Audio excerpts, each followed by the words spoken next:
يا زهور الروض ميدي أسمعي ليلي نشيدي.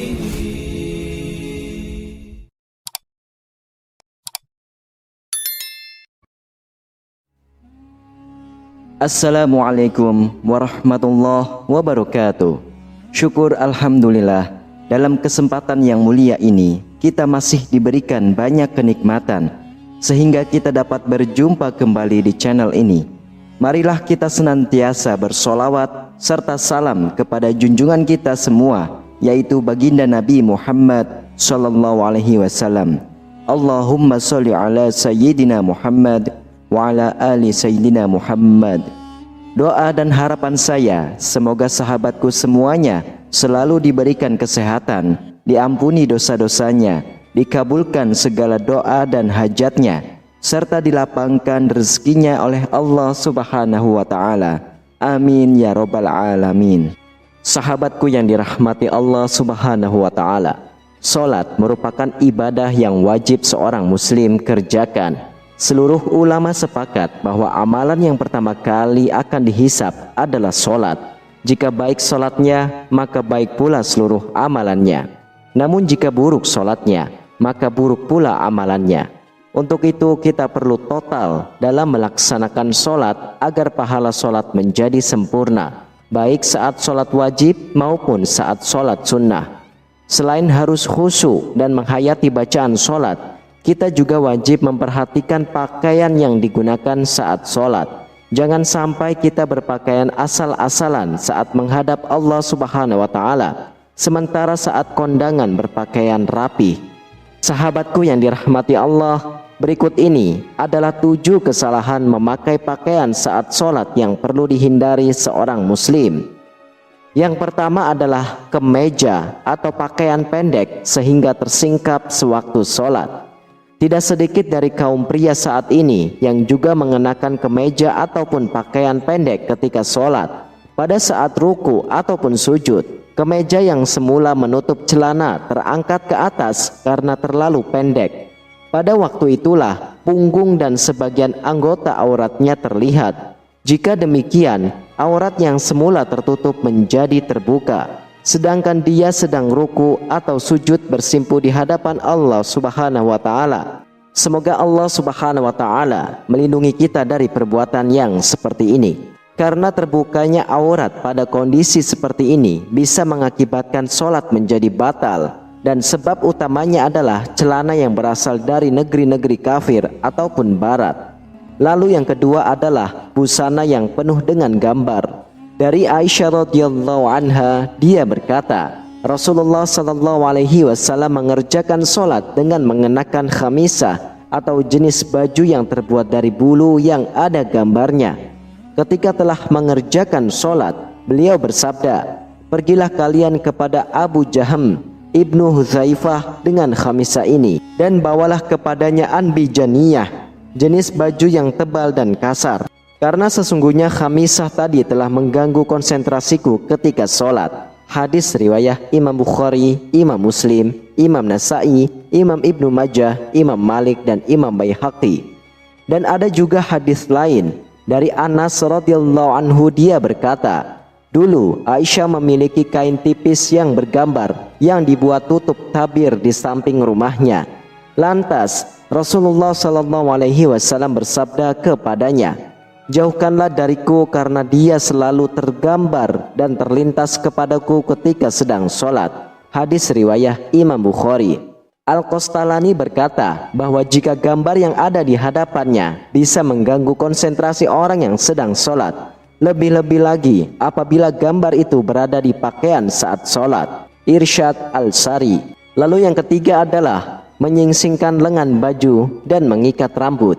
Di antara kesalahan-kesalahan yang diperbuat ketika sholat adalah menyingsingkan lengan baju ketika akan memulai sholat. Dari Ibnu Abbas radhiyallahu anhu, dia berkata, Rasulullah sallallahu alaihi wasallam bersabda, aku diperintahkan untuk sujud di atas 7 anggota badan dan dilarang menjadikan satu baju menyingsingkannya dan rambut menjalinnya. Hadis riwayah Imam Muslim, Imam Nasa'i, dan Imam Ibnu Majah. Lalu yang keempat adalah sholat pakai sepotong baju. Allah Subhanahu wa ta'ala berfirman, "Hai anak Adam, pakailah pakaianmu yang indah di setiap memasuki masjid." Quran surah Al-A'raf ayat 31. Yang dimaksud kata al-masjid dalam ayat ini adalah sholat. Dalam sebuah hadis yaitu dari Abu Hurairah radhiyallahu anhu, dia berkata, seorang laki-laki berdiri menghadap Nabi Shallallahu Alaihi Wasallam. Lantas dia bertanya kepada beliau mengenai sholat dengan hanya mengenakan satu potong baju saja. Rasulullah Shallallahu Alaihi Wasallam bersabda, apakah berat untuk masing-masing kalian mencari 2 potong busana? Hadis riwayah Imam Bukhari. Ibnu Abdul Bar berkata dalam kitab Al-Tamhid, sesungguhnya para ulama ahli ilmu merasa malu untuk memakai sepotong busana saja ketika melakukan sholat. Mereka selalu merias diri dengan cara memakai baju terbaik yang mereka miliki, memakai parfum dan menggunakan siwak. Lalu yang kelima adalah sarung ataupun celana yang melewati mata kaki bagi laki-laki. Isbal menurut istilah adalah melabuhkan pakaian dan membiarkannya hingga melewati batas yang ditetapkan oleh syariat Islam, baik karena sombong maupun tidak sombong. Dari Abu Hurairah radhiyallahu anhu, ia berkata, tatkala ada seorang laki-laki sholat mengenakan sarung yang menutupi mata kakinya, Nabi menyuruh dia pergi agar berwudu. Orang itu pergi untuk berwudu, lalu datang. Beliau menyuruhnya pergi lagi. Ada seorang laki-laki bertanya, wahai Rasulullah, mengapa engkau memerintahkan dia berwudu lagi? Beliau berpaling lalu berkata, orang itu sholat tetapi sarungnya menutupi mata kakinya.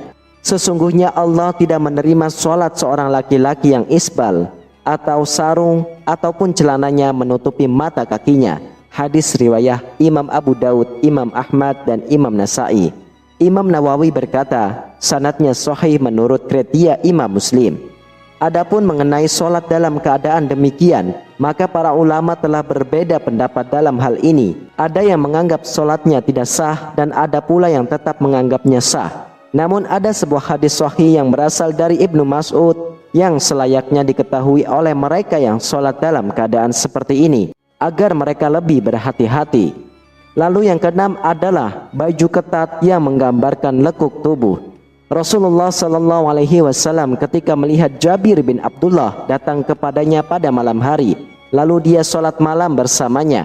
Sedangkan waktu itu dia hanya menyelimutkan pakaian yang sempit sehingga membentuk semua tubuhnya.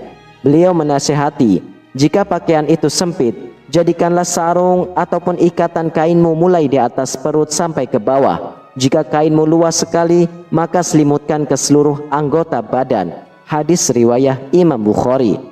Imam Syafi'i dalam kitabnya yaitu Kitab Al-Berkata, jika orang sholat memakai baju tipis sehingga kelihatan kulitnya, maka tidak sah sholatnya.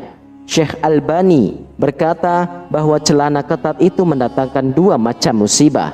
Musibah yang pertama, bahwa orang yang memakainya menyerupai orang-orang kafir, sedangkan kaum muslim memang memakai celana, akan tetapi model celana yang lebar dan longgar. Umat Islam baru mengenal celana ketat setelah mereka dijajah bangsa Eropa. Pengaruh buruk itulah yang diwariskan oleh kaum penjajah kepada umat Islam. Akan tetapi karena ketidakfahaman umat Islam sendiri, mereka mengambil tradisi buruk tersebut. Lalu musibah yang kedua, celana ketat menyebabkan bentuk aurat terlihat dengan jelas. Memang benar bahwa aurat pria adalah anggota badan antara pusar dan lutut. Namun seorang hamba yang sedang melakukan sholat dituntut untuk berbuat lebih dari ketentuan yang telah ditetapkan oleh syariat. Dalam masalah busana ini, lihat dalam Al-Quran yaitu surah Al-A'raf ayat 31. Tidak pantas dia melakukan maksiat kepada Allah ketika sedang sujud bersimpuh di hadapannya. Ketika dia mengenakan celana yang ketat, maka kedua pantatnya akan terbentuk dengan jelas. Bahkan lebih dari itu, bagian tubuh yang membelah keduanya juga terlihat nyata. Kemudian yang ketujuh adalah kedua bahunya terbuka. Dari Abu Hurairah radhiyallahu anhu berkata, Rasulullah Shallallahu Alaihi Wasallam bersabda, salah seorang dari kalian tidak boleh sholat dengan satu busana yang di pundaknya tidak ada penutupnya sedikit pun. Dari muttafaq alaih. Wallahu a'lam bishawab. Sahabatku yang dirahmati oleh Allah, Itulah 7 larangan jenis pakaian yang tidak boleh dipakai dalam sholat. Demikianlah hanya ini yang dapat saya bagikan dan sampaikan. Semoga bermanfaat untuk kita semua. Wassalamualaikum warahmatullahi wabarakatuh.